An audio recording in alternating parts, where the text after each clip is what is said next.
Hi guys, welcome to DD nature. இன்னைக்கு நம்ம சேனல்ல என்ன பார்க்க போறோம் வீடியோ போய் பார்க்கறதுக்கு முன்னாடி நம்ம சேனலை புதுசா பார்க்குறவங்க சப்ஸ்கிரைப் பண்ணாதவங்க சப்ஸ்கிரைப் பண்ணுங்க, லைக் பண்ணுங்க, கமெண்ட் பண்ணுங்க, ஷேர் பண்ணுங்க, நம்மளோட சேனலுக்கு சப்போர்ட் பண்ணுங்க. இப்போ வாங்க வீடியோக்குள்ள போலாம். என்ன இது வீடியோக்குள்ள வந்த உடனே ஒரே பிளேட்ல வந்து ஒரு ஃப்ரூட்ஸ் எல்லாம் அடிக்கிட்டு இருக்காங்க, கண்ணாடி எல்லாம் வச்சிருக்காங்களே அப்படின்னு நீங்க வந்து யோசிக்கலாம். நம்ம வருஷம் வந்து இந்த பண்டிகையை வந்து கொண்டாடுவோம். அது எல்லாருக்குமே தெரிஞ்ச விஷயம். தெரியாதவர்களுக்கு இது யூஸ்ஃபுல்லா இருக்கும். அது என்ன அப்படின்றத சொல்றேன். வருகிற 14/4/2004 ஸ்ரீ குரோதி வருடம் சித்திரை 1 ஞாயிற்றுக்கிழமை வளர்பிறை அன்று கனி காணுதல் என்பது ஐதீகம். இந்த கனி காணுதல் என்பது என்ன அப்படின்றது தெரியாதவர்களுக்கு யூஸ்ஃபுல்லா இருக்கும். அதுக்காக தான் இந்த வீடியோவை கடைசி வரைக்கும் ஸ்கிப் பண்ணாம பாருங்க அப்படின்னு சொல்றேன். நம்ம முந்தன் நாளே சித்திரை 1 பிறக்குது இல்லையா, அதுக்கு முந்தன் நாள் நம்ம வீட்டுல வந்து என்னென்னலாம் செய்யணும் அப்படின்றத டீட்டெயிலா சொல்றேன். அது என்னென்னலாம் செஞ்சா நம்மளுக்கு வந்து என்னென்ன பலன்கள் அப்படின்றதையும் இந்த வீடியோல சொல்றேன். அதனால வீடியோவை கடைசி வரைக்கும் ஸ்கிப் பண்ணாம பாருங்க. அதுக்கு முன்னாடி ஒரு தாம்பல தட்டு எடுத்துக்கோங்க, இல்ல என்ன ஒரு பிளேட் இருந்தாலும் ஓகே தான். ஸோ நீங்க வந்து எல்லாம் கிளீனா தொடச்சி வாஷ் பண்ணி வச்சுக்கோங்க. ஒரு கண்ணாடி கண்டிப்பா உங்க வீட்டுல இருக்கும். கண்ணாடியும் வந்து நல்லா கிளீனா வந்து வாஷ் பண்ணி தொடச்சி எடுத்து வச்சுக்கோங்க. அந்த கண்ணாடியில உங்களுடைய வீட்டுல எப்பொழுதுமே நீங்க வந்து அணியிற செயின், கோல்டு அந்த மாதிரி ஏதாவது இருந்தா அது கண்ணாடியில வந்து மாட்டிக்கோங்க. அப்படி இல்லைன்னாலும் ஃபீல் பண்ண வேண்டாம், நம்ம காயின்ஸ் கூட வச்சுக்கலாம். ஸோ வெத்தலை பாக்கு முக்கியமா இடம் பெறணும். அதுல வந்து பூ இருந்தா பூ வச்சுக்கோங்க, பூ கண்டிப்பா வைக்கணும். மஞ்சள் குங்குமம் வச்சுக்கோங்க. அந்த கண்ணாடிக்கு மேல வந்து நீங்க தாமரை பூவோ, ரோஜாவோ, செம்பருத்தியோ எந்த பூ இருந்தாலும் வாங்கி வச்சுக்கோங்க. ஜவ்வாது இருந்தால் ஒரு பாட்டில், இப்போ நாட்டு மருந்து கடையில எல்லா கடையிலுமே கிடைக்குது. ஸோ அதுல வந்து நீங்க போயிட்டு ஜவ்வாது, வசம்பு, நெல்மணி பிளஸ் வந்து சிவப்பு குன்றின் மணி இதை வந்து வாங்கி பூஜை அறையில எப்பொழுதுமே வைக்கணும்னு சொல்லி நான் ஆல்ரெடி பூஜை அறை வீடியோல போட்டிருக்கேன். வேணுன்றவங்க அதையும் வந்து செக் பண்ணி பார்த்துக்கோங்க. நம்மளுடைய பூஜை அறையில என்னென்ன பொருட்கள் இருக்க வேண்டும் எப்பொழுதுமே அப்படின்னு சொல்லிட்டு தான் நான் வந்து பூஜை அறை வீடியோக்குள்ள வந்து நான் போட்டுட்டு வந்துட்டு இருக்கேன். தெரியாதவங்களுக்கு உங்களுக்கு யூஸ்ஃபுல்லா இருக்கும். நீங்க செக் பண்ணி பார்த்துக்கோங்க. உங்க பூஜை அறையில இருக்க வேண்டிய பொருட்கள் என்னென்ன அப்படின்றதையும் சொல்லியிருப்பேன். ஸோ இப்போ நம்ம வந்து இந்த பொருள்லாம் வாங்கி வச்சாச்சு இல்லையா, அதுக்கப்புறம் நம்ம இந்த தாம்பல தட்டுல வைக்கக்கூடிய பழங்கள்ல முக்கியமான ஒரு 3 பழங்கள் வைக்கணும். முக்கணிகள் சொல்லுவாங்க. அந்த முக்கணிகள்ல இடம்பெற வேண்டியது என்னென்ன பழம் அப்படின்னு பாத்தீங்கன்னா மா, பலா, வாழைன்னு சொல்லுவாங்க.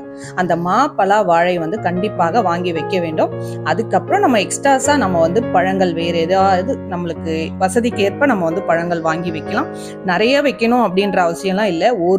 அதாவது வாழைப்பழம் ஒத்தையில வைக்க கூடாது. நான் ஒவ்வொரு பழம் அப்படின்னு சொன்ன உடனே வாழைப்பழம் ஒத்தையில வைக்கிறோம் அப்படின்னு சொல்லிட்டு கேட்பாங்க. அதுக்காக சொல்லிடுறேன். வாழைப்பழம் 2 வாழைப்பழம் இருந்தா கூட நீங்க வச்சுக்கலாம். வெத்தலை பாக்குல வைக்கிற மாதிரி நம்ம சாமிக்கு வந்து எப்படி படைப்போமோ அந்த மாதிரி வச்சுக்கலாம். ஸோ இந்த முக்கணிகள் கண்டிப்பாக இடம்பெற வேண்டும். இது வந்து கிடைக்கும், இப்ப சீசன் தான், வாங்கி வச்சுக்கோங்க. மற்ற ஃப்ரூட்ஸ் வந்து நம்ம வந்து நம்மளுடைய விருப்பம் தான், வாங்கி நம்ம அந்த பிளேட்ல வந்து வச்சுக்கலாம். ஸோ நான் வந்து ஆப்பிள், மாதுளை, ஆரஞ்சு, அப்புறம் வந்து சாத்துக்குடி இதெல்லாம் வாங்கி வச்சிருக்கேன் எக்ஸ்ட்ராவா. முக்கியமான ஒரு விஷயம், பச்சை கற்பூரம் ஒன்று வாங்கிக்கோங்க. அது வந்து 25 கிராம், 100 கிராம், 50 கிராம் அந்த மாதிரி கிடைக்கும். ஸோ நீங்கள் வந்து நாட்டு மருந்து கடையிலேயே இந்த பொருள்லாம் வாங்கும்பொழுது அதையும் வாங்கிக்கோங்க. நம்ம பூஜை அறையில அதுவும் இருக்கணும்னு சொல்லியிருக்கேன். இந்த பச்சை கற்பூரம் ஒரு துண்டு எடுத்து அந்த கண்ணாடி எதிரிலேயே வச்சிருங்க. நான் சொன்னேன் இல்லையா, வெள்ளி, தங்கம், அதாவது நீங்க நகைகளா வச்சிருந்தாலும் சரி, காயினா வச்சிருந்தாலும் சரி, எதுவா இருந்தாலும் வைக்கலாம். அந்த கண்ணாடியில பிரதிபலிக்கிற மாதிரி வைக்கணும்.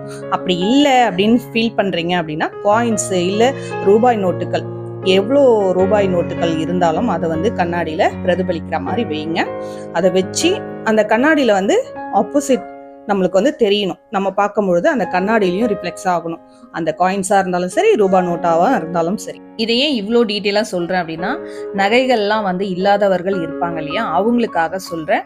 ஸோ நீங்கள் வந்து 1 ரூபாய் காயினோ, 5 ரூபாய் காயினோ, 10 ரூபாய் காயினோ, இல்லை ரூபாய் நோட்டு இருக்குது அப்படின்னாலும் அதெல்லாம் வச்சுக்கலாம். எந்த ஒரு கஷ்டப்படாமல் நீங்கள் வந்து மனசார வச்சு நீங்கள் வந்து வழிபடும் பொழுது உங்களுக்கு அந்த வருஷம் முழுக்கவே நீங்கள் வந்து ஹாப்பியாக இருக்கலாம். நோய் நொடி இல்லாமல் நம்ம ஒவ்வொரு காசுக்கும் நம்ம வந்து எவ்வளோ கஷ்டப்படுறோம் அப்படின்றது தெரியும்.